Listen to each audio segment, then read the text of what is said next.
So with all the Subaru content we've been having lately, a lot of you have been asking us, what's the better engine, the old EJ or the newer FA series? And is the FA any better? Well, I'm here to tell you that it is a better engine. It's a lot stronger. It does have a few drawbacks, and it's not like a total solid, almost impossible to blow up engine like a 4G63 maybe, but it is quite a bit beefier as far as the typical Subaru failures. Let me show you some of the differences. The most obvious one is this is an FA20 DIT, and this is a EJ257. One of the things you can see right away is the cylinders are quite a bit thicker, quite a bit beefier, and the case where the head bolts on is thicker and beefier. This is going to support the head gasket a lot better. You have a lot more clamp area, a lot more stiffness. It's not quite a closed deck, but it's a big step in the right direction. I mean, you can like readily see the difference, and which one's going to flex around more. The other thing is you look at the FA, the cylinder is supported internally into the case with these huge flying buttresses. Now these are thick, beefy ribs that solidly pin the cylinder in place, so that's not going to bend or flex around. Sure, it's still an open deck, but these buttresses go almost all the way to the top of the cylinder and really stiffen it up. Now EJs, either you have open deck or you have a these little tiny bridges holding the cylinder in place, and these things are super thin. They're only maybe about an eighth of an inch thick, and they're not going to support the cylinder anywhere near these buttresses. Now you're wondering why Subaru didn't make a closed deck.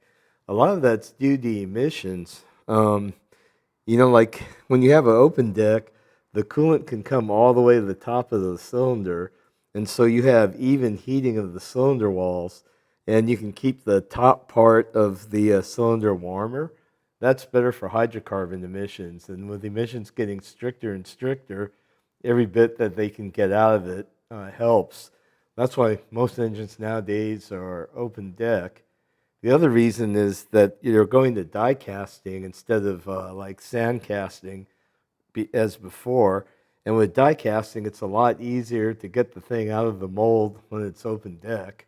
So those are two reasons. So one of the obvious things where Subaru improved the FA engine is the timing chain. Now EJs are driven by a belt. The belt's not really known to give much trouble, but the belt has to be replaced every 100,000 miles or 10 years, which is a hassle. The FA with this chain, you don't have to mess with it for the life of the engine. So that's one expensive maintenance thing that you're not going to have to do. Another thing that's kind of cool is if you turn the case around,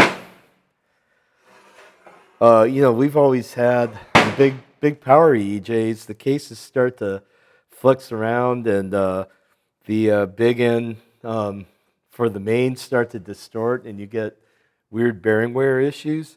Like the case halves walk. And one of the mods we do is that we dowel pin, each of the mains and give it a good register to stay together. When you look at the FA, it comes dowel pin in every main from the factory. So this is going to really reduce flex, help keep everything together better. So we're talking about how the case for the FA is a lot stiffer and better than the EJ, and the EJ has flexing problems. Well, I mean, the FA is not a super stout case, but it has a lot of things that make it stronger than the EJ. Like one of the things is if you look at how the bottom of the block is closed up and it's bridged, this makes it a lot stiffer and less flexy around the mains. The other thing is the upper oil pan is also structural on this motor, and it's a pretty beefy, substantial piece. It's also dowel pinned into the motor and has a lot of bolts holding it on. So this actually significantly stiffens the structure of the bottom of the motor up. So you can see how it's all buttressed and everything, and it's stiff, it's pretty heavy, and it leads a lot of strength to the bottom of the engine. Some other cool things is in this area, from the factory, they have a windage tray that bolts on right here and helps strip some of that windage cloud off the crank. So this helps some of the stuff about puking oil. So you got way better cylinder walls, way better integrity holding the cases together. Another cool thing is EJ spit oil, and they can spit quite a bit of the oil out of the breathers, like in a track session. Like I've seen a couple quarts easy on some motors. This causes a low oil level in the sump while you're moving on the track, and that can result in bearing failure. Well, the FA has a pretty good air oil separator built into the case. I mean, this is pretty elaborate, pretty big volume. Um, it actually does something. The EJ has a real rudimentary air oil separator built into the valve covers, but it's really dumb. It hardly does anything. This thing actually works. Now, we have a couple of FAs that we drove as track cars, and they hardly spit any oil at all. I mean, being a boxer motor, I would still probably run an air oil separator, but it's not a must like it is on these EJs on the track car. Now, the FA has a lot of features. We talked about the air oil separator that's much better than the EJs in the case, but it also goes a little bit beyond that as far as oil control. So on the FA, the oil actually, so on an FA, the oil actually comes off the cylinder heads and it goes through these two passages. On the EJ, the oil just dumps into the crankcase and the crank gets whooped around and makes a lot of windage that gets puked out the breathers. But on the FA, the oil comes from the heads down these passages and it goes to these passages in the upper pan. And it comes to these two passages here, and the oil actually goes to the pan through these passages, through these tubes, and it gets dumped into the sump where the oil is. So most of the oil in an EJ that's just dumped in here, flies around, actually gets directed straight into the pan. So the amount of oil flying around in the engine to get puked out the breathers is a lot less. When you look at the crank, this is an EJ crank, and this is a FA crank. First thing you notice is the stroke is a lot less on the EJ than the FA. FA has a smaller bore, longer stroke, and so this kind of helps the engine be torquey, more responsive on the bottom, and spool the turbo quicker. Maybe the big bore short stroke is good for the revs, but if you have an EJ like 257, it feels pretty lazy for a 2.5 liter turbo motor with a little small turbo. And it's my opinion that the bore to stroke ratio is better on the FA. So the FA, the FA20 DIT is like 86 by 86. And a lot of pretty successful four-cylinder engines have this exact same bore-to-stroke combo. So longer stroke, smaller bore, better low-end torque, better responsiveness, spools the turbo quicker. The other thing you might notice is that the main journals are a lot bigger in diameter. So even though you've got a longer stroke, you maintain your journal overlap. Your overlap is how the rod journals to the main journals, how much overlap they have. So you have more overlap, the stronger and stiffer the crank is. So when you look closely, the journals are a lot bigger. you actually have more overlap on the FA than you do on the EJ. Um, so the crank ends up being stronger. There's more main bearing area. It can support power better. I mean, it's not like there's anything really wrong with the EJ crank. This thing can hold a lot of power, but the FA crank is stiffer. The other thing with the smaller bore and bigger stroke is the crevice volume in the piston is lower. So here's an EJ257 piston. Here's an FA. Now this is a stock piston. This is the aftermarket performance piston. But as you can see, to maintain a low crevice volume to keep your hydrocarbon emissions low, Subaru had to move the number one compression ring way up on the piston. So the number one ringland is really thin. And, it's thin, weak, it breaks easy, it bends easy under detonation. That can pinch the ring and trap it. It can break so the ring's not even supported anymore. And either one of those causes your car to instantly lose a lot of compression. Um, that's probably one of the main reasons why Subarus have the reputation for being fragile. It's the weak piston necessary because of the crevice volume and the high placement of the number one ring. Now, I didn't have a stock FA piston lying around, but here's like an aftermarket Manley one, and you notice how much lower the number one ring is. Now, the stock piston, it's maybe a little bit higher, but the stock piston, the ringland is almost twice as thick on the FA as it is on the EJ. So your FAs, I mean, they're not bulletproof. They're still hypertectic cast pistons that tend to be brittle. The hypertectic is for close tolerances and long life. Um, like an FA piston is a pretty cool piston, actually. I really wish I had a stock one here to show you, but um, the number one ringland's a lot thicker. It's a lot stronger.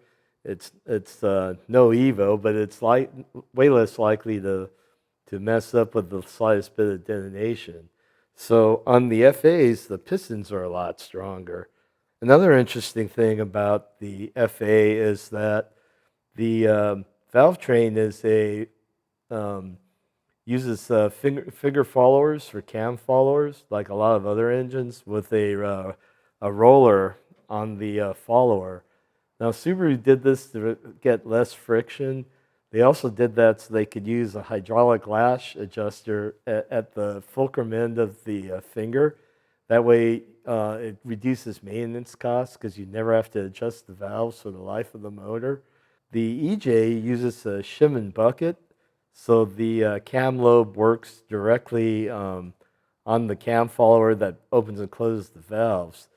So the FA, the main advantage is when you have finger followers, the finger acts like a lever, so you always have the ability to create more aggressive valve motion with the finger follower than the shim and bucket. The shim and bucket is lighter with less inertia, but the amount of area under the lift curve that you're able to dial in with the shim and bucket is limited by the diameter of the bucket, and there's only so much room in the head. So when you get high lift cams on the EJ, you actually have to notch the head to make room for the cam lobe to spin around. And when you're running a big cam in the EJ, I mean, the contact patch is going right to the end of the follower. Any more, it'll go off the end and everything will chew up and mess up. So you get the lighter Valvetrain, the ability to maybe rev higher without floating, but you can't get that valve motion that you can with the finger follower due to the leverage ratio of the finger follower. Now, a lot of racers F1 motors and a lot of other motors are going to finger followers for that reason. With the improved engineering nowadays, you can design the cam and follower and valve spring kinematics so float's not so much of an issue like it used to be. So we have way more sophisticated analysis, and we could design the cam profile and even the valve spring length, and offset all the natural frequencies, so even like, fifth order harmonics aren't going to cause spring surge and float. The other cool thing is by having the hydraulic lash adjuster, you never have to worry about adjusting your valves. Like an EJ, you're going to have to adjust the valves probably a couple times at least over the lifetime of the engine. As the valves wear, they tend to sink deeper into the seat and deeper into the head, so your valve clearances close up. Um, when the valve clearances close up, what happens then is the valve doesn't close all the way, and you lose compression, or the valve doesn't spend very much time on the seat, so it doesn't conduct heat out of the valve, and you end up burning your valves, particularly on the exhaust side. So, you're always going to have to check your valve clearances, like, at least every 50,000 miles or something, and to adjust the clearances, you have to get select fit followers. So Subaru makes a whole bunch of different sizes, and if your clearances start to shrink up, then you get a shorter follower to get the clearance back. But that's always kind of a difficult maintenance thing, especially on the boxer engine like a Subaru, and it's so hard to do in the car that you just about have to pull the motor if you're going to actually adjust your followers and change them out and stuff. Maybe if you're a seasoned Subaru mechanic, you might have figured out some way to do that in the car, but I don't think I could. So, more um, a Valvetrain that can get better kinematics and that has less maintenance is a big advantage for the FA.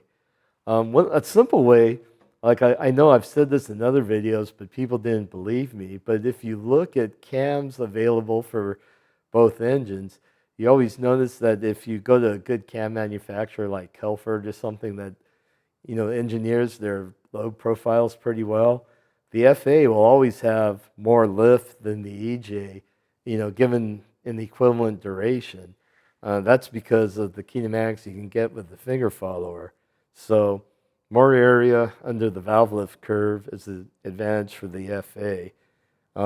Less maintenance is an advantage for the FA. Simpler and lighter valve train is an advantage for the EJ, but I think the advantages outweigh the disadvantages.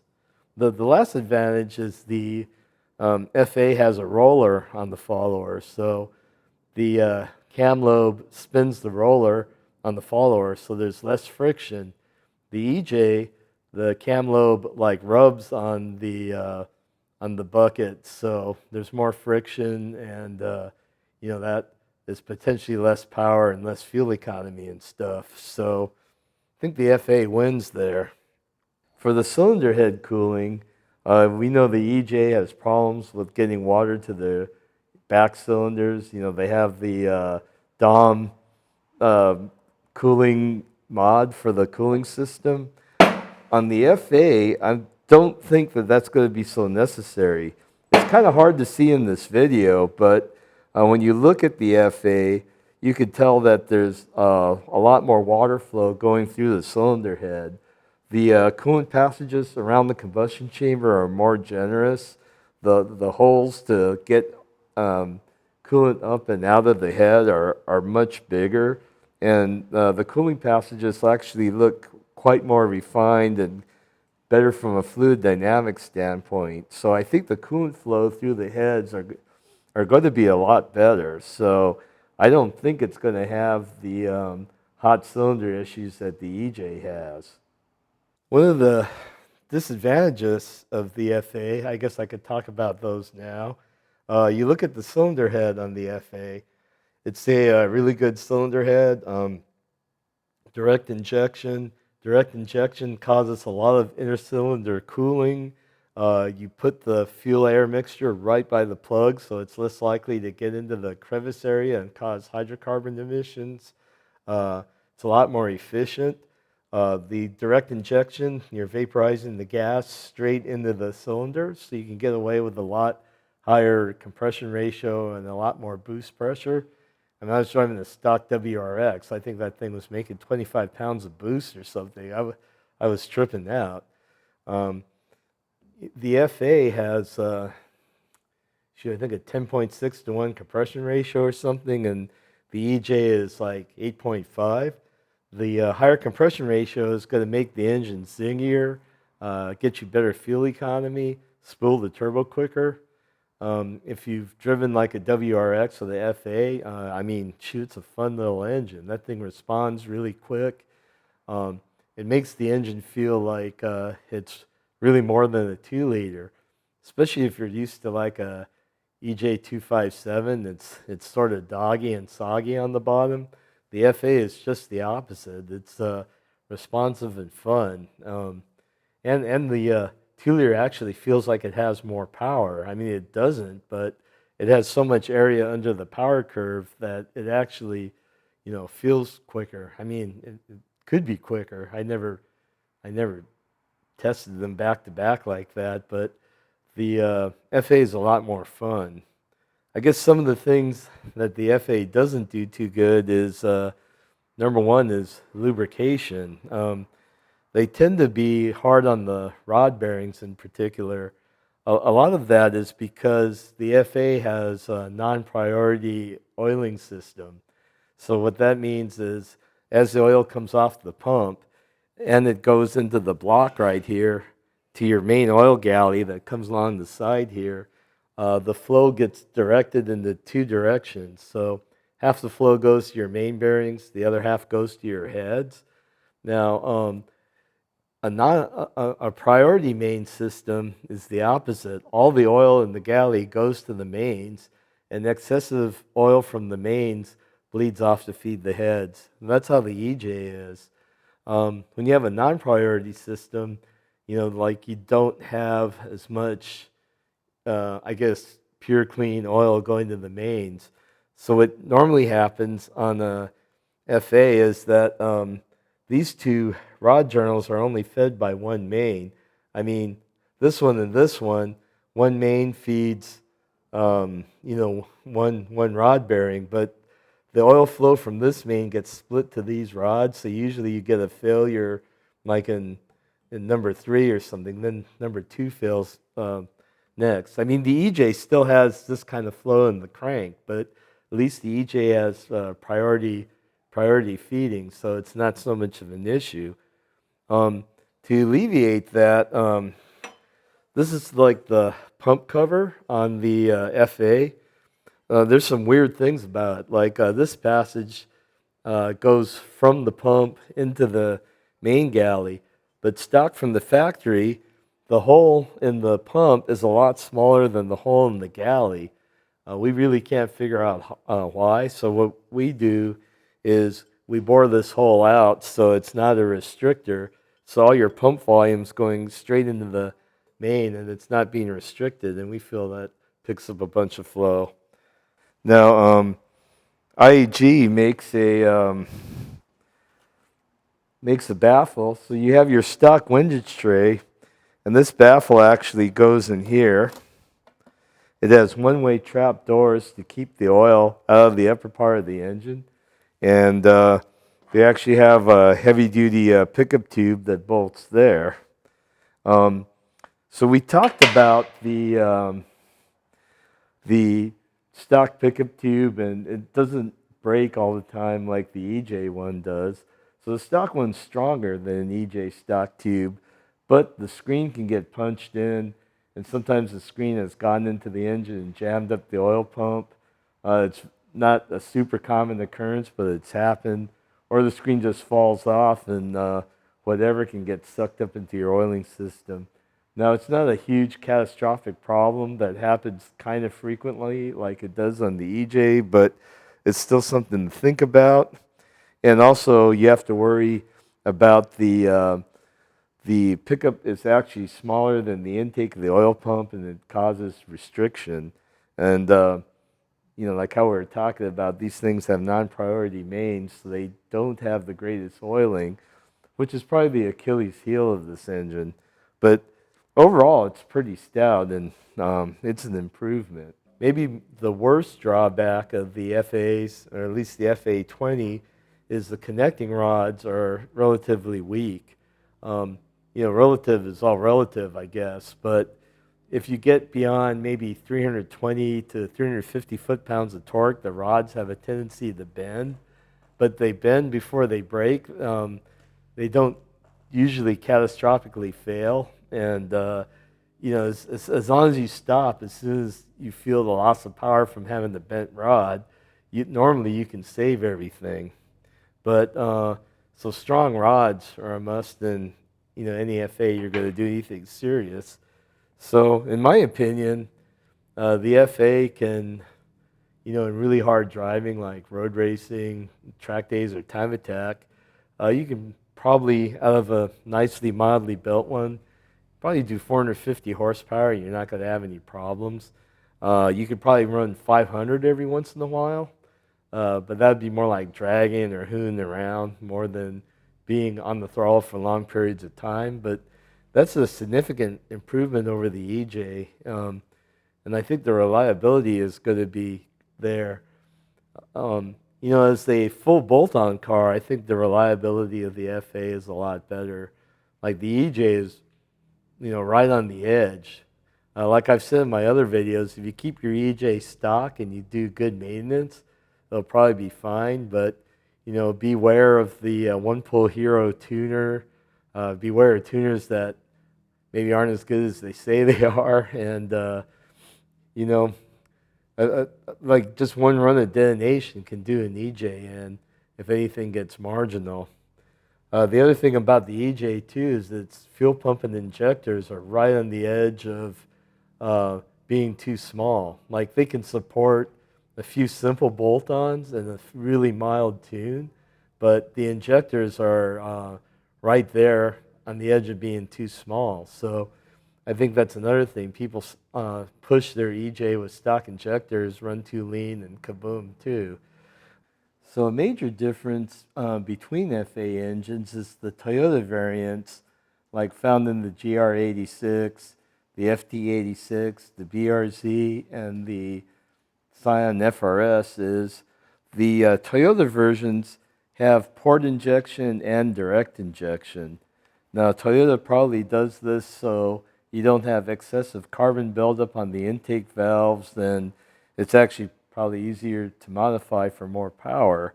The Subaru versions are direct injection only, and like all direct injection engines, they carbon up the intake valves. But this is a simple problem that, like, maybe every 50 to 80,000 miles, you got to take your car in, pull the manifold off, and have the carbon removed. And there's like walnut blasting machines that do a nice job of this, and it's just kind of normal maintenance nowadays. Um, One of the things about the Subarus is the direct injection pump doesn't like running pure E85, but they have aftermarket pumps that can tolerate fully E85. But the OEM pump seems to kind of mess up once you go past like maybe E50, so that's kind of a disadvantage. But there's an aftermarket solution. But it's a major difference between the Toyota version of the FA and the Subaru version. That engine has some of its own problems. A lot of it is like the restrictive oil system, the pickup with the weak screen. But being a naturally aspirated engine, when people build them, they try to go for more revs. And what happens on those engines is the oil pump gears break up and actually shatter if you go like maybe much more than 8,000 RPM. When your gears break, I mean, that's the end of your motor. So on those motors, if someone wants to exceed the stock rev limit, we use Tomei billet gears. And you still got to be kind of careful because the oiling system's not the greatest, like the DIT. But the idiosyncrasy of that motor is you need to put oil pump gears on if you're going to rev it like in NA form. The other thing about those cars too is their transmissions are really weak. So if you put like a turbo kit or like a supercharger and you're probably making much more than 350 horsepower, you're going to nuke the tranny. So one way to keep it reliable is keep your turbo system mild so your tranny doesn't blow up. But that's kind of it in a nutshell. Um, we feel that the FA motors are definitely stronger. Uh, they're still a Subaru, and they're not like solid 2J or 4G bulletproof, but they are pretty decent. Um, we don't get too many of them in here, which is probably a good sign that they don't blow up that much. So, um, we haven't even had an FA 24 DIT yet. We've only had the naturally aspirated ones, and those are from 86 Cup cars.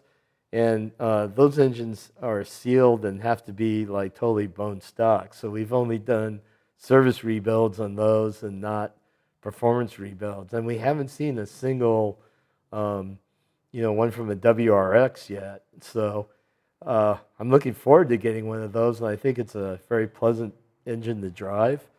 And I think you'll really like the FAs, with high compression, direct injection, longer strokes. They, as street cars, they feel like better. They're more responsive and funner and less laggy and uh, more area under the curve, and they feel like they have more power than their rated power. So, uh, that's my opinion. I really like the FA. You can make an EJ good too, but I think the FA you can do more with less money, and you're not going to be so worried about blowing up. So, if you like our content, be sure to subscribe. Um, if you want to read more tech articles, like we probably have thousands of them on MotoIQ.com. We have an online parts store at MotoIQ.com, so we sell a lot of the parts and services we talk about. Um, if you like our cool merch, you can get that on our web store also. If you don't want to look like a MotoIQ billboard, we have some other designs that Dennis Kako of Max Boost did for us, and I think they're kind of funny, and you might like them. So, yeah, don't be mad. I didn't insult your FAs. And all you EJ guys, you can have hope too. Like with money, you can fix anything, and you can make an EJ reliable. So until next time, I guess I'll be talking to you later.